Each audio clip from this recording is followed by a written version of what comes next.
Hi everyone, I'm a 40-year-old woman, and I need to share something that's been tearing me apart. I've been lurking on Reddit for a while, but this is my first time posting. I feel like I'm drowning, and I just need to get this out to people who might understand. My life turned upside down on New Year's Eve, and I'm still trying to make sense of it. This is long, so please bear with me. I'm sorry if it's messy, I'm still a wreck. I've been married to my husband, let's call him Jake, since I was 18. We met when I was 15, got pregnant at 17, and married right after. We have 7 kids. My oldest daughter is 22, twin boys who are 20, a son who's 18, a daughter who's 14, a daughter who's 5, and I'm 7 months pregnant with a boy due in April. My parents have been married for 43 years. My dad's 63, my mom's 60. I have 6 siblings, 4 sisters and 2 brothers, ranging from 42 to 18. We were a big, close family, or so I thought. On New Year's Eve, we were at my parents' house for a party. It was loud, chaotic, with kids running around and music playing. I went upstairs to grab a sweater from my old bedroom, and that's when I saw it. My mom and Jake in my bed together. My daughter, who's 22, was right behind me and saw it too. I froze. My heart was pounding so hard I thought I'd pass out. My mom screamed at me to get out of their bedroom, like I was the one who didn't belong. My daughter started crying, and I just stood there, trying to process what I was seeing. I dragged my daughter downstairs and found my dad. "Dad, you need to know something," I said, my voice shaking. I told him what I saw, and his face just broke. He didn't say a word, just walked away. Later, he confronted my mom, and she admitted it. The affair had been going on for 22 years, since I was 18 and Jake was 17.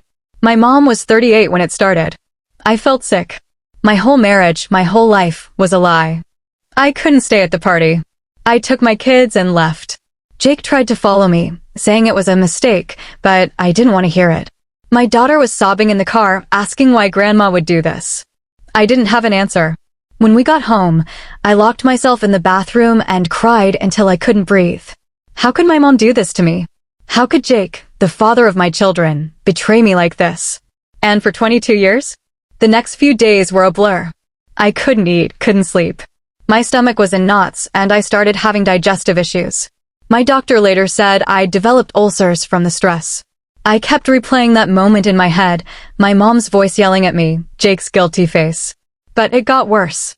A week later, my dad insisted on DNA tests for my siblings and my kids. The results were like a punch to the gut. My twin boys, who are 20, and my youngest brother, who's 18, are Jake's biological children, not my dad's. I felt like I'd been betrayed all over again. My twins, who I raised, who I love more than anything, aren't my dad's. And my little brother, who I helped raise, is my husband's son. My mom had been sleeping with Jake while I was pregnant with our first child. I couldn't wrap my head around it. My dad was shattered. He kicked my mom out, and she's now living with my 38-year-old sister, who's taken her side. Jake tried to explain himself. He said the affair started because I made him angry when we were young, that I was too focused on being a mom. He called me a placeholder and said my mom was better in bed. He even denied being the father of my unborn son, accusing me of cheating. I was so angry I could barely speak. This man, who I'd built a life with, who I'd supported through everything, was blaming me for his betrayal. I decided to expose them. At the next family gathering, I stood up and told everyone what happened. My mom lost her job as a children's pastor at our church. People in our small town started talking, and her reputation was ruined. My dad filed for divorce, and since we live in an at-fault state, my mom won't get alimony. I felt a mix of guilt and satisfaction. She'd hurt me, hurt my dad, hurt my kids. She deserved consequences. The fallout was brutal. My family split apart. My twins and my 38-year-old sister went no contact with me, blaming me for destroying the family. My other siblings are torn, some support me, others think I should have kept quiet. My kids lost most of their grandparents, except for my dad and a few aunts and uncles on my side. Jake's family disowned him, except for his brother, who took him in. My 14-year-old daughter is struggling the most. She doesn't want to see her dad, but she feels guilty about it. I've offered family therapy, but it's hard to get everyone on board.